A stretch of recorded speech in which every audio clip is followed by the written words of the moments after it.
ఆర్ఆర్ఆర్ తర్వాత man of masses NTR నుంచి వచ్చిన దేవరా మూవీ బాక్సాఫీస్ వద్ద మంచి కలెక్షన్లు అయితే రాబట్టింది. అప్పుడెప్పుడు అరవింద సమేత తర్వాత తారక్ నుంచి వచ్చిన సోలో మూవీ కావడంతో దేవరా మూవీకి ఫస్ట్ నుంచే భారీ అంచనాలు అయితే ఏర్పడ్డాయి. పైగా వీరిద్దరి కాంబినేషన్ లో గతంలో వచ్చిన జనతా గ్యారేజ్ కూడా హిట్ అవడంతో దేవరాకు ఆ పాయింట్ కూడా బాగా కలిసి వచ్చింది.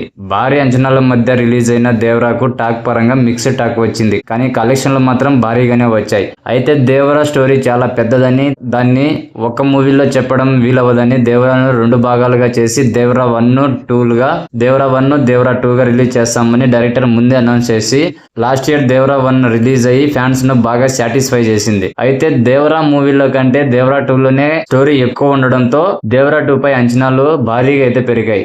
దేవరా 1లో మిగిలిన ఎన్నో ప్రశ్నలకు దేవరా 2లోనే సమాధానం దొరకనుంది. ఇదిలా ఉంటే ఇప్పుడే దేవరా 2 గురించి టాలీవుడ్ సర్కిల్స్ లో కొన్ని వార్తలు అయితే వినిపిస్తున్నాయి. అవి తెలుసుకోబోయే ముందు మూవీ అప్డేట్స్ మరియు రివ్యూస్ కోసం మన ఛానల్ ని తప్పకుండా సబ్స్క్రైబ్ చేసుకోండి. Please do support.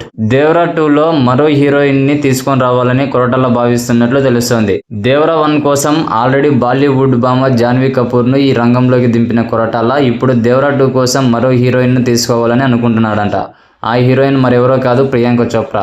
Already Priyanka Chopra present Rajamouli direction లో మహేష్ బాబు పక్కన యాక్ట్ చేస్తుండగా ఇప్పుడు ఈ మూవీలో కూడా ప్రియాంక యాక్ట్ చేయనున్నదని అంటున్నారు. మరి ఈ వార్తల్లో నిజమెంతన్నది తెలియాల్సి ఉంది. మరో హీరోయిన్ తో పాటు ఓ బాలీవుడ్ హీరోను కూడా దేవరా 2 కోసం తీసుకోవాలని మేకర్స్ ప్లాన్ చేస్తున్నారంట. ప్రజెంట్ ప్రశాంత్ నీల్ మూవీతో బిజీగా ఉన్న తారక్ ఆ మూవీని పూర్తి చేసి డిసెంబర్ నుంచి దేవరా 2ను సెట్స్ పైకి తీసుకెళ్లాలని ప్లాన్ చేస్తున్నారంట.